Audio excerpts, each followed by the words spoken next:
Ustedes que son padres de familia... Buenas tardes, señoras y señoritas. Aquí está el DJ.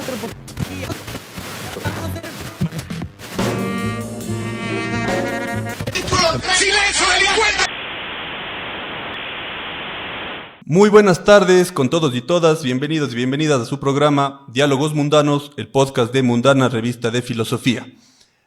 De aquí en adelante, en unos pocos podcasts no nos podrá acompañar la Noe por compromisos laborales, sin embargo, siempre le mencionaremos.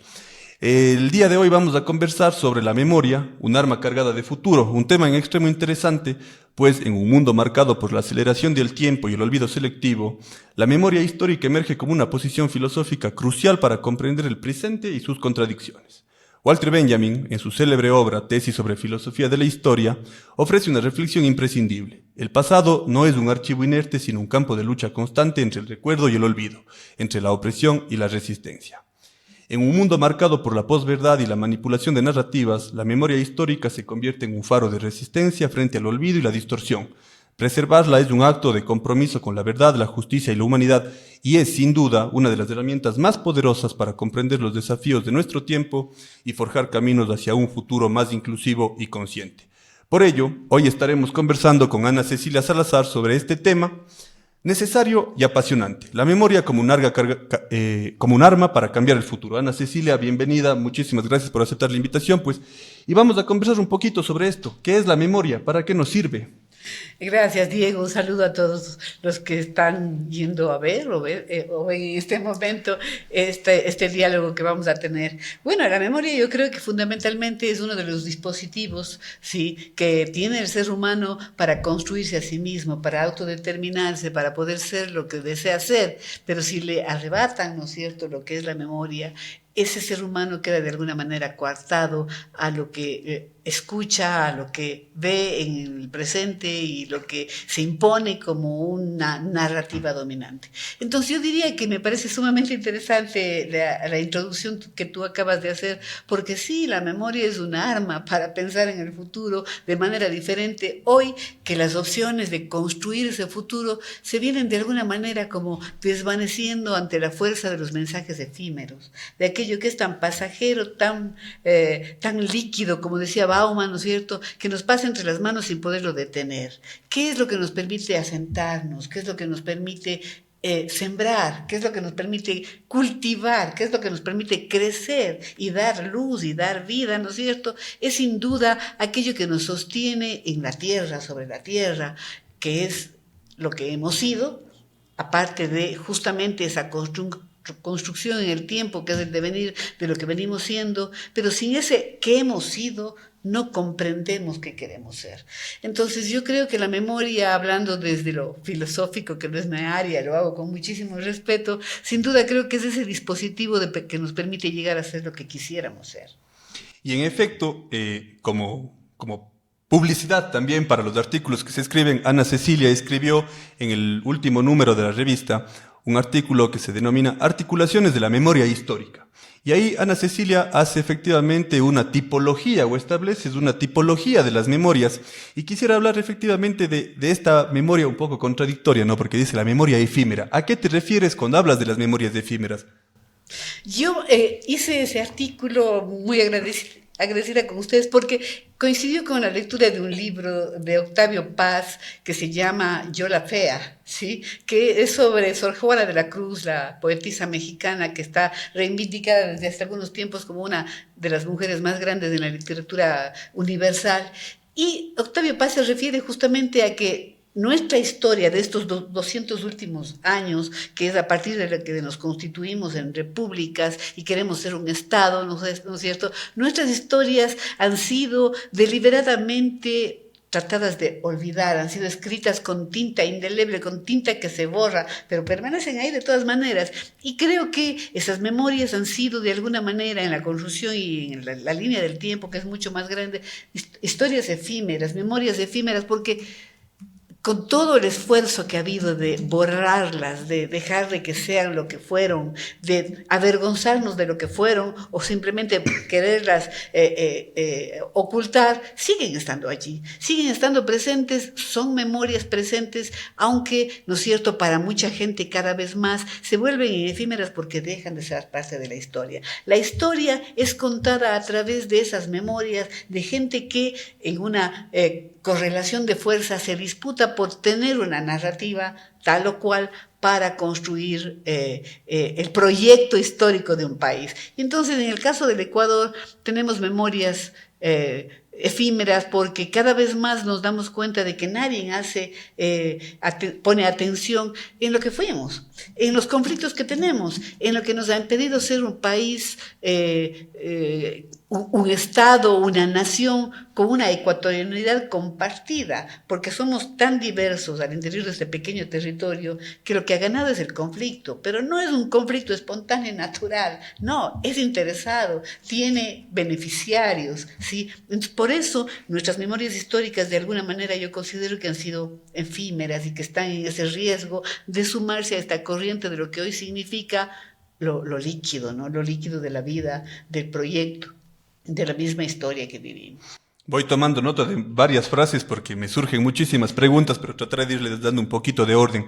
Cuando tú mencionas esto de la memoria efímera, hay una frase que generalmente con la que se nos pretende interpelar a las personas que procuramos no olvidar, digamos, el rol de la colonia en los proyectos vitales que hoy en día se disputan, ¿cierto? Y hay una frase que suelen decir que es, ya hay que superar el pasado. Sí, ya superen, lo pasó hace 500 años. Además de inoportuno, ¿cuál es el peligro de un pueblo, de unos pueblos, cuando intentan superar el pasado sin apropiarse efectivamente de esos elementos que son parte de su historia? A ver, hay concepciones filosóficas del tiempo, ¿sí? La concepción occidental que nos domina ahora en la forma en la que vivimos, ¿no es cierto?, es tan lineal que efectivamente el pasado parece algo que se debe superar. Pero si nosotros nos fijamos un poquito en los aportes de la filosofía andina, la filosofía andina es cíclica y el pasado está presente en la actualidad, sí, en el hoy, y también es la posibilidad de un futuro. Hay una frase, sí, que dice, un pueblo sin memoria es un gigante ciego. Y entonces no es posible para quienes coincidimos con que el pasado es básico, es fundamental, superarlo, ¿qué? Como si fuera algo que efectivamente fue traumático y no tiene que contar, no, más bien sobre los traumas, sobre los dolores, sobre las ausencias, sobre las negaciones, sobre las vergüenzas, hay que volver para gestionarlas de manera positiva. Y yo creo que ahí está la otra parte un poco de lo que escribí en aquella ocasión, las memorias irredentas. Esas vergüenzas que tenemos los ecuatorianos, los cuencanos, de lo que fuimos, de lo que somos parte, de esa herencia que efectivamente tiene que ver con lo andino, con lo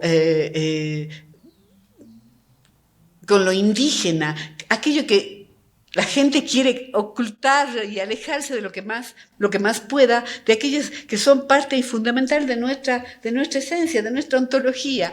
Y es preferible parecerse a cualquier otra persona que no sea, ¿no es cierto?, indígena, que no sea natural, que no sea propio y nativo de nuestras tierras, porque eso es lo menos valorado. Entonces, justamente lo que hay que superar es esa subvaloración de una gran civilización que se asentó en estas tierras. No solamente hablo del Ecuador y de América Latina, pero también de Centroamérica, que fueron civilizaciones superiores y para aquella época, que fueron civilizaciones en las que la ciencia estaba presente, en la que la filosofía estaba presente, en la que los valores que se practicaban justamente eran valores que construían de alguna manera comunidad. Yo no quiero ser romántica ni pensar que en ese tipo de situaciones históricas de los imperios, ¿no es cierto?, azteca, maya o inca, no hubo discriminación, digamos, no hubo una línea vertical de autoridad, no hubo también violencia, por supuesto, todo eso debe haber habido, pero si uno profundiza un poco más sobre lo que constituyeron estas civilizaciones,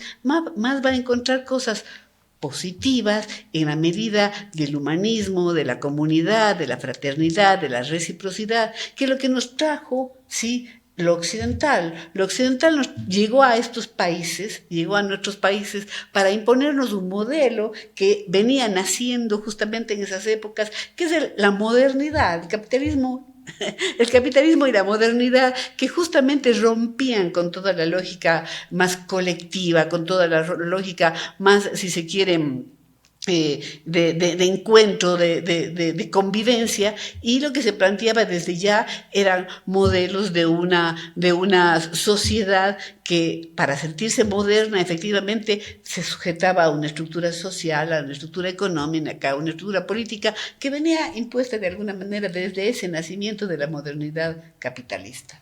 Ahora, tú has mencionado dos palabras que son bastante polémicas, digamos, de la discusión política. Uno, la vergüenza, y por otra parte, el trauma. Porque generalmente las personas, creo que en este ejercicio, un poco hasta de salud mental, procuramos olvidar, digamos, la terapia se plantea, ¿no es cierto?, como un ejercicio para superar el trauma y para pasar estos momentos vergonzosos y para plantearse en otro tema. Pero tú mencionabas, como parte de esta irredención, también reivindicar estos dos momentos como útiles para nuestra construcción del proyecto de un proyecto, digamos, civilizatorio, político. De nación, sí. Y Más ahí, de nación de país. sí, por supuesto, o sea, digo como colectivo, ¿no? Sí. Y ahí hay un elemento muy importante porque muchas veces en esta interpretación occidental de la historia y de la memoria se piensa como un ejercicio tan a corto plazo que se inscribe en nuestros tiempos biológicos. Y por eso parecería tan inútil pensar en que merecemos heredar y por lo tanto también recibimos de nuestros pueblos, de nuestras comunidades, pues ciertos elementos que trascienden nuestro tiempo biológico. ¿Por qué hay este cambio y por qué es importante reivindicarlo, defenderlo?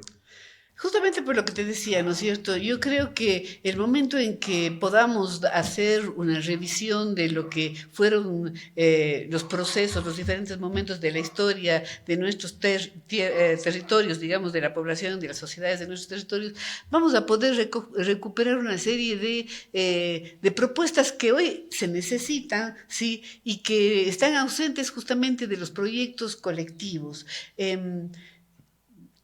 Polémico el trauma, polémico la vergüenza, pues justamente yo creo que hoy por hoy, me voy a referir a lo que estamos viviendo este momento en la coyuntura nacional, en las elecciones, ¿no es cierto? Voy a hablar sin ambages.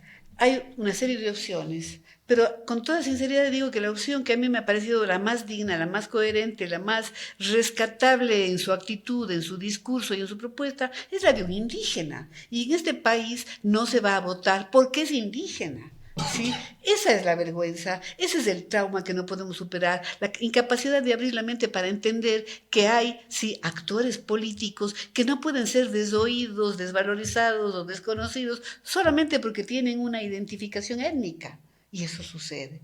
Entonces, mientras no comprendamos ese trauma y esa vergüenza, no vamos a superar el pasado, si es que se quiere entender de esta manera. Y ahí viene una tercera palabra polémica y tal vez es la que más escozor le causa al poder, digamos, o al sistema, que es la palabra resistencia.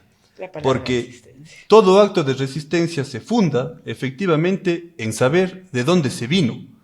Tal vez un proyecto colectivo puede siempre imaginar que va a venir y por supuesto pensarse en el mejor de los mundos posibles, pero siempre hay un ejercicio de esta resistencia de la memoria, esta persistencia de la memoria. ¿Por qué? Y tal vez preguntar, ¿por qué los proyectos políticos del siglo XXI han fracasado un poco? Es precisamente, o se podría decir que es por la ausencia de esta reivindicación de la memoria como parte de su identidad política. Sí, yo creo que ahí está justamente lo que tú acabas de decir. A muchísima gente del poder le da escozor el tema de la resistencia porque sabe que tiene, ¿no es cierto?, un poder simbólico importantísimo. Algunas personas con las que he conversado me han ayudado a comprender que la resistencia no es únicamente esta capacidad de aguantar, ¿sí?, de pelear para seguir estando allí organizados y demandando nuestras principales necesidades. No.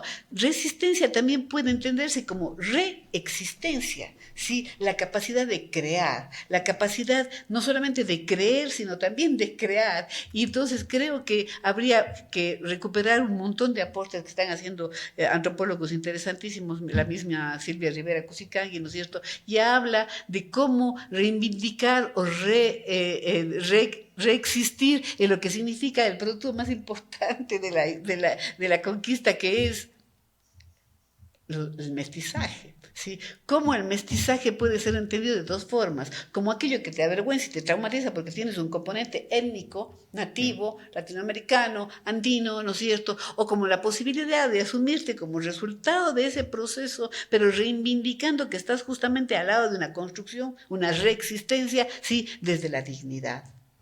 Ahora, cuando tú hablas de memorias incómodas, efectivamente me pienso que es hablar de eso, ¿no? De cómo la memoria es un dispositivo para incomodar al poder.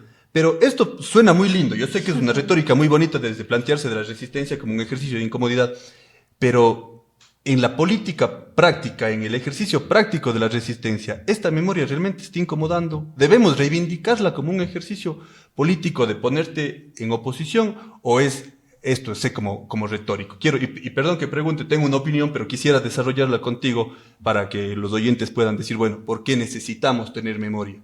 Bueno, yo creo que sí es importante reivindicarla como un ejercicio práctico, justamente porque, ya digo, una de las cosas que ha fracturado la construcción de una... no voy a hablar de identidad, esta palabra cada vez me suena más difícil y todavía no tengo la capacidad justamente de cuestionarlo en toda su profundidad, porque no somos idénticos, somos diversos, ¿no es cierto? Y la identidad nacional que de tanto se llama de vez en cuando en la política, tenemos que tener una identidad nacional. No tenemos identidad nacional sino solo para el fútbol. Esa clase de reflexiones. Lo que quería decir es que justamente es importante la posibilidad de esta construcción, ¿sí? Desde lo que hemos sido, no solamente para incomodar al poder, sino porque ahí está el germen de lo que queremos ser. Yo sí creo, realmente de que en la esencia de los pueblos latinoamericanos hay elementos constitutivos que nos pueden dar la pauta para tener una comprensión genuina de lo que somos, porque mucho de lo que somos realmente está, digamos, nosotros mismos nos hemos encargado justamente de esconderlo, de taparlo, de tratar de parecernos al ajeno, al extraño, al extranjero, este ethos barroco del que habla también Bolívar Echeverría, ¿no es cierto?, que dice, bueno, desvalorizamos lo propio y queremos ser como el otro, todo lo extranjero es mejor, pero al mismo tiempo dice, ahí también está el germen de lo que realmente pueden ser elementos constitutivos de una identidad, sino no en el sentido de ser todos iguales, pero de un reconocimiento con nuestras propias características. Y ahora, avanzando precisamente en ese punto, porque siempre cuando se habla de memoria se establece como la memoria oficial y la memoria alternativa. Siempre hay una suerte de dos memorias. No hay pueblo que no tenga su lado A y su lado B. Así es. Y efectivamente para la lucha, para la reivindicación de derechos, para este futuro, digamos, que recuerda de dónde viene, pues como instrumento funciona. Pero también podríamos preguntarnos hasta qué punto tenemos que pelear. O la memoria también nos sirve para llegar a un punto y decir, bueno, efectivamente podemos encontrarnos. O sea, hay unos vasos comunicantes que desde esta memoria colectiva nos permitirían decir, bueno, tenemos lugares de encuentro con nosotros que vivimos, que estamos juntos, o no, o definitivamente la memoria es una posición política que no se va a encontrar con el otro. Yo creo en el diálogo, sí, creo en el diálogo y la posibilidad efectivamente del encuentro, pero hay líneas rojas que son inaceptables definitivamente, ¿sí? Entonces en ese diálogo yo creo que hay que tener también un radar para identificar aquello que tiene que ver justamente con los intereses perversos que tienen aquellas personas que tienen una un alineamiento con lo que está sucediendo en el mundo. O sea, yo no puedo entender cómo los pueblos latinoamericanos pueden alinearse a un proyecto global en el cual este rato, ¿no es cierto?, la propuesta es, se habla del tecnofeudalismo, ¿no es cierto?, someternos a través de la capacidad informática y mediática a todos, a homogeneizarlos en una cultura de esclavos frente a unos máximos emperadores, porque yo creo que se está hablando de un neoimperialismo, ¿sí? Y que hayan actores políticos, presidentes y líderes como Milei o Bolsonaro, que se alineen con eso. O sea, sí hay unas líneas rojas en las que no podemos llegar nunca a un acuerdo.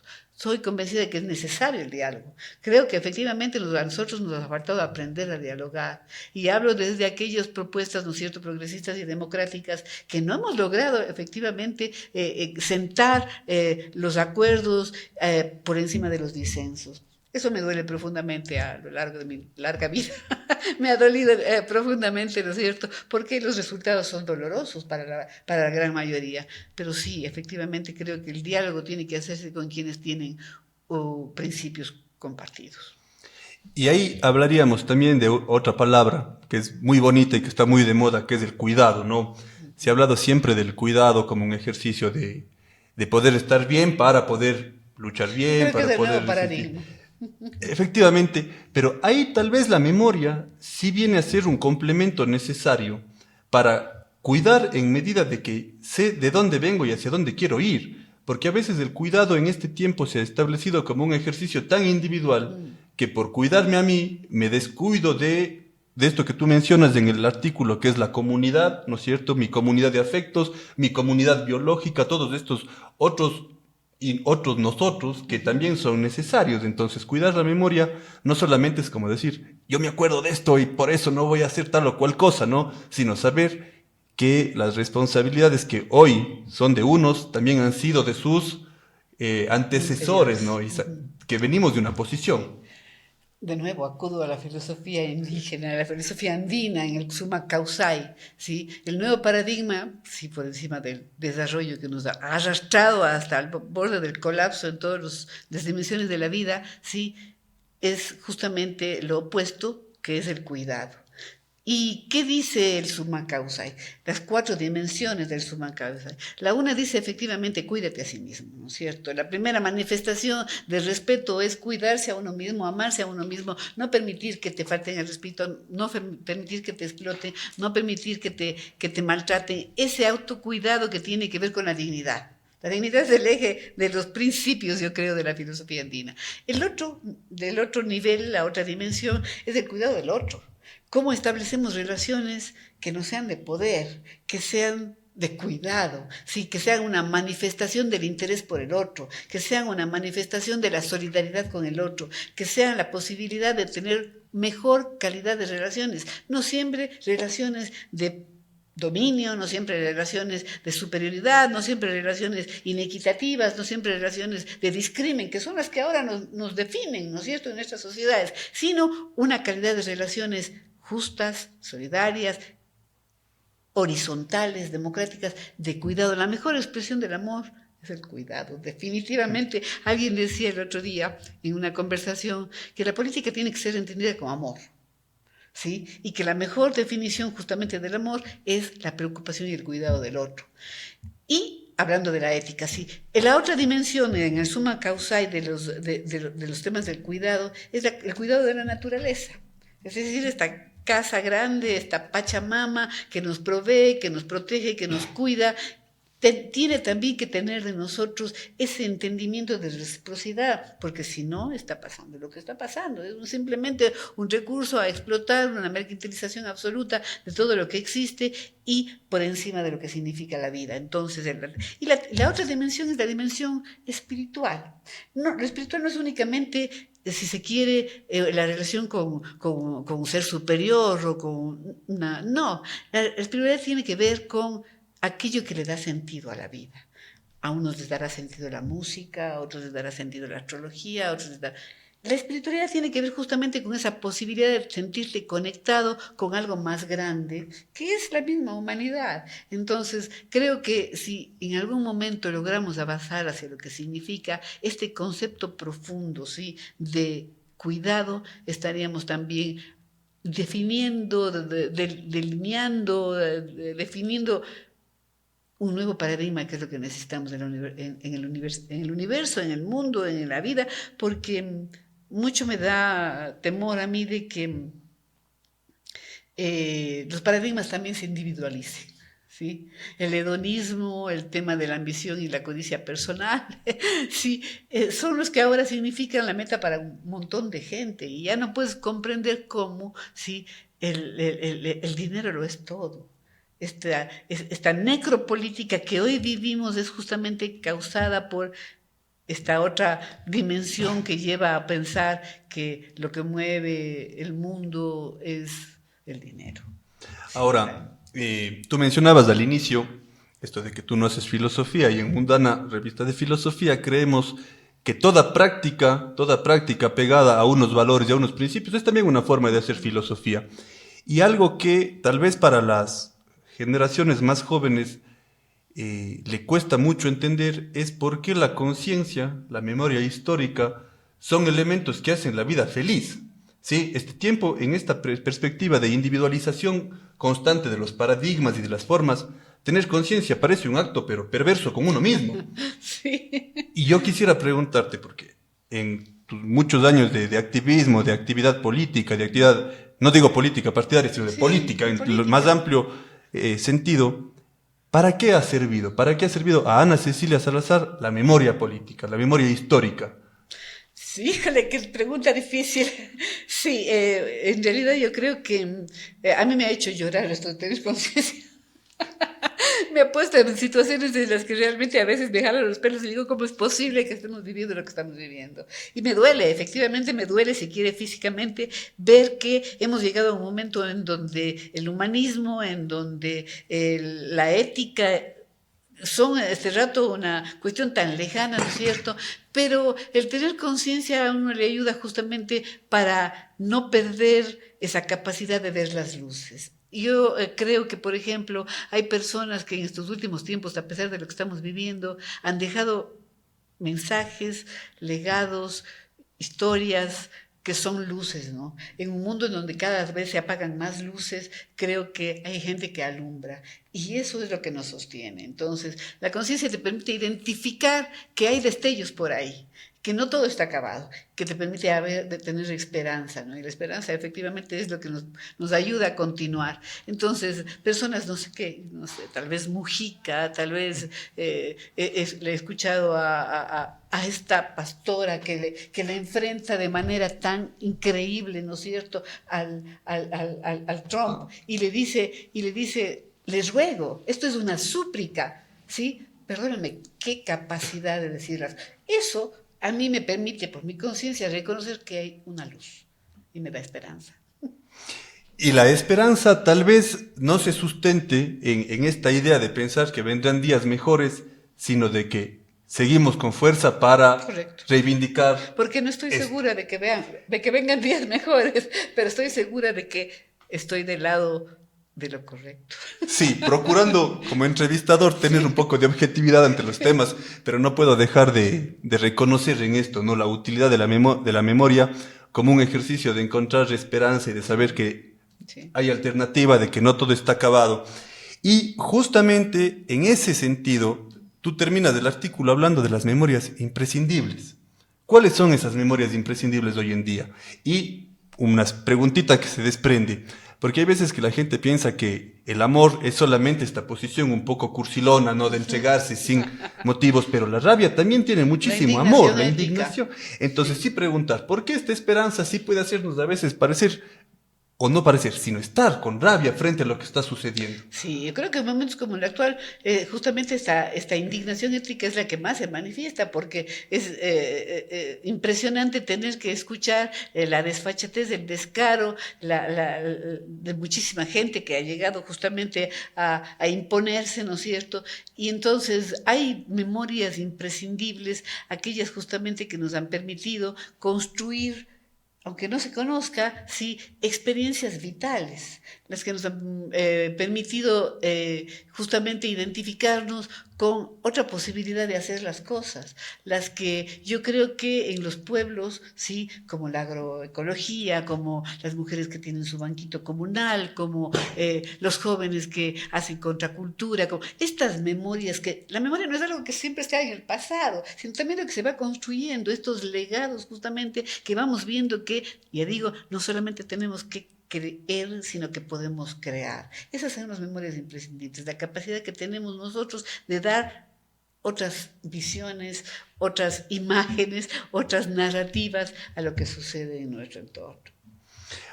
Ana Cecilia, bueno, siempre el tiempo nos queda cortito en este tipo de conversaciones porque hablar de memoria incluso es traer a la memoria pues un montón de cosas, de experiencias. Ahora, como mensaje final, ¿tú qué le podrías decir a una persona que en este momento está debatiéndose efectivamente si es que hacia dónde vamos? O sea, en este vacío existencial muchas veces uno dice, ¿tiene sentido pelear? ¿Tiene sentido estarme acordando de lo que hacían nuestros pueblos originarios hace 500 años? ¿Tiene sentido discutir? Porque también creo que la memoria es un ejercicio de discusión. Si es que esta república que nos heredaron es una república de verdad y es la consecuencia de estos problemas democráticos que tenemos, ¿por qué? ¿Por qué a una persona que escucha este podcast le tiene que servir este ejercicio de decir, bueno, recordar va más allá de simplemente el ejercicio individual de acordarme de 1820, sino qué es lo que hago con esa fecha, con ese recuerdo, con ese proceso hoy? Sí, y yo creo que es importante, ¿no es cierto?, tener esos elementos de discusión, porque hay una estrategia perversa que es la de dispersarnos, que es una estrategia perversa también de confrontarnos. Hay una estrategia perversa que está sembrándonos el odio, que está sembrándonos el miedo. Frente a eso yo creo, ¿no es cierto?, que discutir aquello que significa nuestra trayectoria como pueblo, nuestro proceso histórico, las diferentes épocas que han ido constituyendo lo que significa la presencia de un país como el nuestro, pequeñito en América Latina, ¿no es cierto?, nos dan la posibilidad de ir justamente creando espacios colectivos. A mí me parece que este trato de lo colectivo también es un paradigma, ¿sí? Y me permite el hecho de sostenerme, y cuando uno se sostiene acompañada, cuando uno camina acompañada, es mucho más posible sentirse más fuerte. Entonces, creo que hay que luchar contra todo aquello que nos fragmenta. Creo que hay que seguir insistiendo en que no nos siembren el odio contra quienes ni siquiera conocemos. No puede ser que todas las narrativas sean, todas las estrategias sean, sí, en acusación, en descalificación, en difamación de los otros. Y creo que hay que reivindicar la posibilidad de tener confianza. Sé que es durísimo en un pueblo tan roto como el nuestro, tan fraccionado, tan dividido, ¿sí? Pero si no tenemos confianza, si no empezamos a crear esos espacios en donde sí hablamos, nos escuchamos, nos identificamos en algunas cosas que pensamos, tal vez no en todo, ¿no es cierto?, espacios como en donde podemos reconocernos, va a ser más difícil lo que nos toca caminar. Entonces, si es que esa conciencia, ese destello de luz, ese faro en el camino, todavía lo podemos ver, y que necesitamos caminar ese itinerario, si lo hacemos con un grupo es mejor.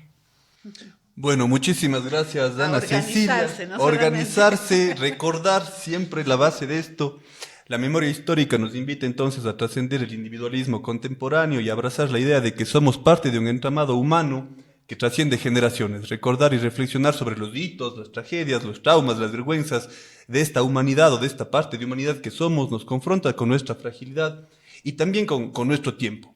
Y nos genera esta capacidad de resistencia y transformación. Nos interpela como seres éticos llamados a construir un futuro que aprenda de los fracasos y reivindique los logros colectivos. ahí los desafíos y la necesidad de la memoria colectiva, de la memoria histórica como un arma cargada de futuro. Ana Cecilia, muchísimas gracias por estar aquí, qué gusto tenerte, qué placer realmente conversar sobre esto, pues y no sé si tienes un mensaje final para nuestra audiencia y...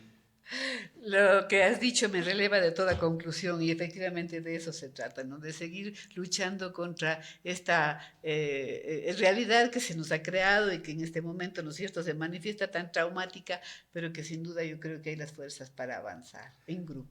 Bueno, pues y mientras existan fuerzas, que la palabra siempre nos encuentre. Diálogos Mundanos agradece profundamente siempre a la Facultad de Filosofía de la Universidad de Cuenca que nos preste el espacio para grabar este podcast. A Ana Cecilia, que dándose tiempito en sus múltiples ocupaciones también nos acompaña. A Martín, que esté en el máster haciendo posible la parte técnica. Y a todos y todas ustedes quienes hacen posible que este podcast sea eso, un ejercicio de compartir la palabra y un espacio de encuentro para que la filosofía pueda tener sentido en este mundo tan complicado, pero que de una u otra manera nos encuentra para buscar alternativas. Siempre hay alternativas, así que muchísimas gracias y nos vemos en el próximo programa. Muchas gracias. Bien. Muy chévere la conversación.